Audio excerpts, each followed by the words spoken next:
Corey, what the hell are you doing? What is that, your mating call? Hey, Carl, come on, man. Are you looking for your Tarzan? Oh, you ain't no Star Trek fan. That's the original Star Trek theme, I know what man. the hell that is. Come on. Usually when you're singing that, you're either singing for some dude to come and sweep you off your feet, or you're taking a piss.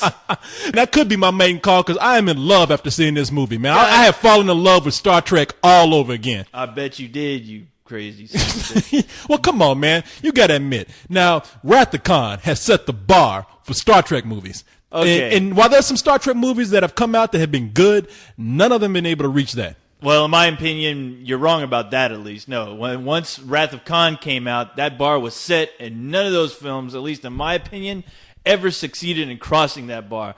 But I'll tell you this, and I'll tell you now, Isn't Corey. that what I just said? Did you? Yeah, well, you're not listening to me? I just No, said. I like, wasn't listening to you. No, I'm Jesus sorry. Christ. But anyway, this film put it into warp drive, my brother. And I couldn't. damn it, Corey. Oh, man. This film is action-packed, and I loved it.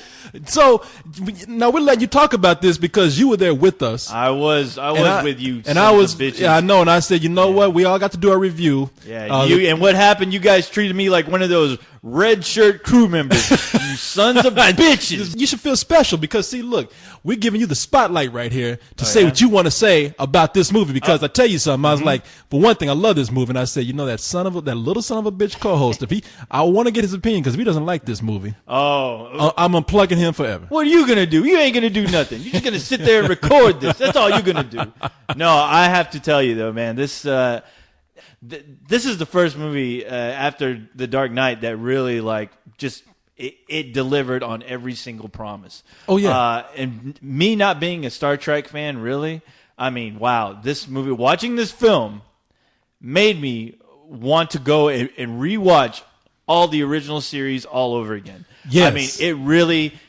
This film took everything that was great about those characters, about the whole premise, and they managed to put it all in the film, and they delivered the goods. And I'm talking about everyone delivered. There wasn't a single wasted performance in this film, and I was shocked, and I was totally enthralled. And my deal, after watching this, when this film ended, I was upset. And you want to know why? Because it was over. God damn it, Corey. But once you got something right. Yes, because it was over. And I did not want it to end. I wanted it to keep on going. I could have stayed in that theater another month watching them do almost every single episode from that original series, doing it in their new fashion with their new cast, because I tell you what, man. Woo! I am not a Trekkie by any means. You catch me on any given day, I'm saying, Star Trek, corny. Don't even want to deal with it. I'm through with it. Yeah. But then they will come out with a movie. Even those movies that aren't as good as the Wrath of Khan, they'll come out with a movie that'll bring me back in. And I'll be like, you know something? For me not being into this series, I love these characters. I realize that I love these characters when they get them right. I love these stories when they actually make, because look, it's really implausible to me.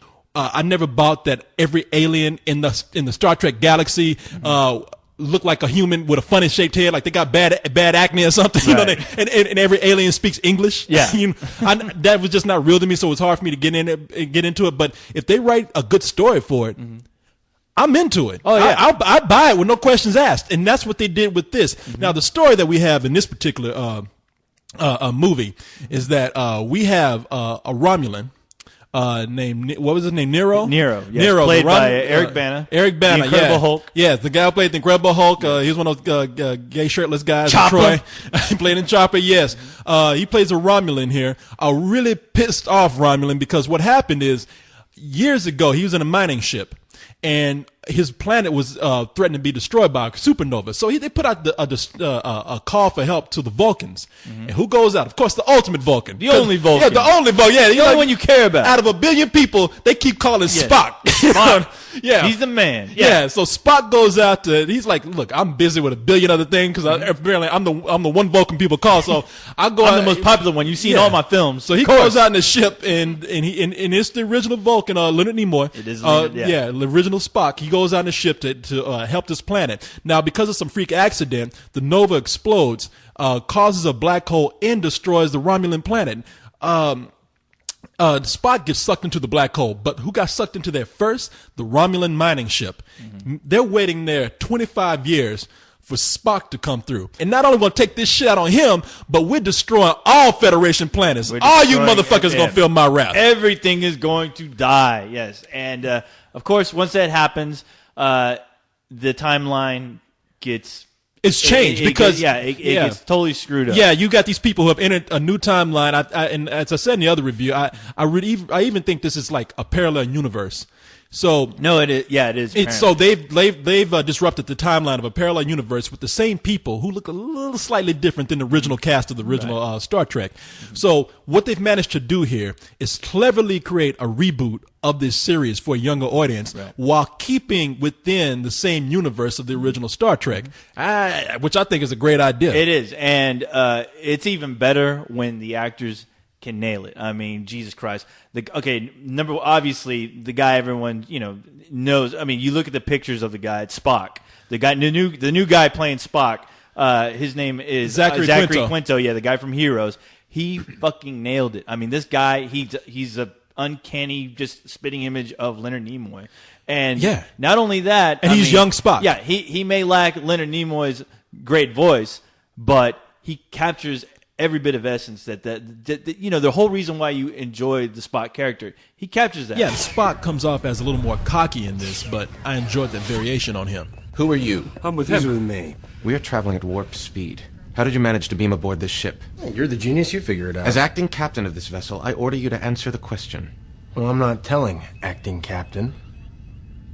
What now? That doesn't frustrate you, does it? My lack of cooperation. That doesn't make you angry. Are you a member of Starfleet? Yes. Can I get a towel? Under penalty of court-martial, I order you to explain to me how you were able to beam aboard this ship while moving at warp. Well, don't answer him.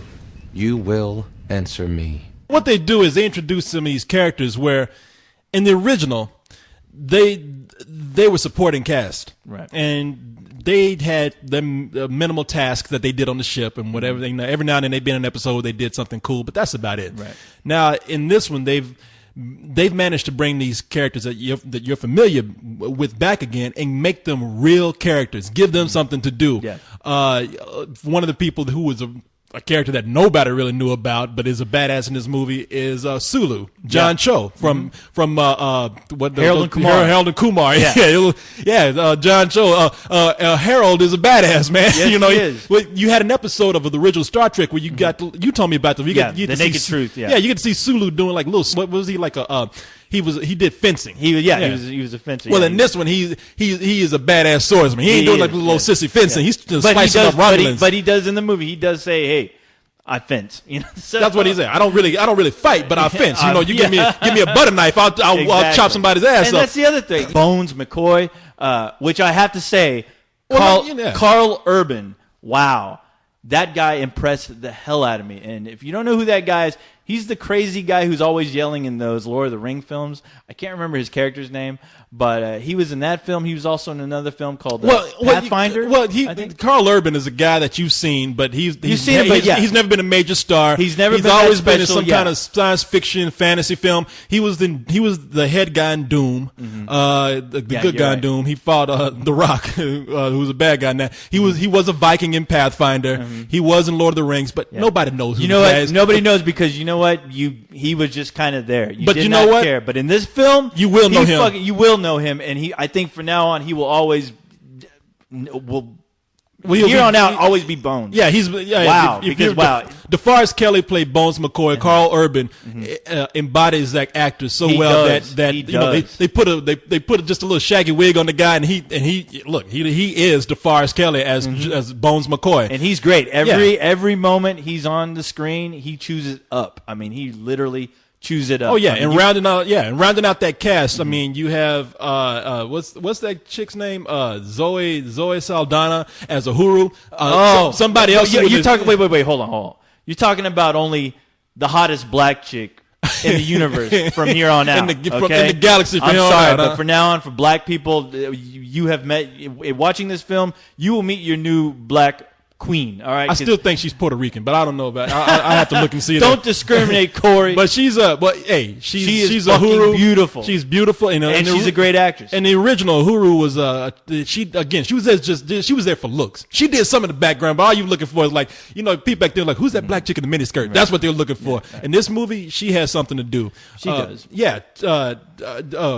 Who's Anton Yelkin plays Chekhov. Chekhov in this, you get to see him be pretty much a badass at math. That guy, okay, yeah, that guy. Wow, there are some scenes in here where he's in some ways a comic relief, but he is fucking great. I mean, he's awesome. Yeah, he's a technical badass in this. Yeah. He might not be out there kicking ass like Sulu. And then you got Simon Pegg, who everybody when they the moment they said Scotty, and they even people before then they said, if you're gonna redo this, do it with Simon Pegg. Yeah. And you know what? And they did, and it works. He hit it out of the park as well. And goddamn, even though I was still screaming Sean when I saw him on the screen.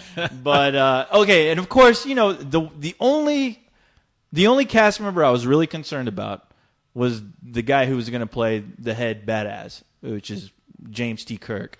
And the guy who played him, Chris Pine, wow. He, I hate to repeat myself, Jesus Christ, did he nail that role or what? I mean, I honestly I was like, wow, this is, out of all the roles that as far as trying to live up to the reputation that is the character of James T. Kirk, along with William Shatner. Like, who in the hell is going to? You can't honestly, if you think about it, you can't replace the guy.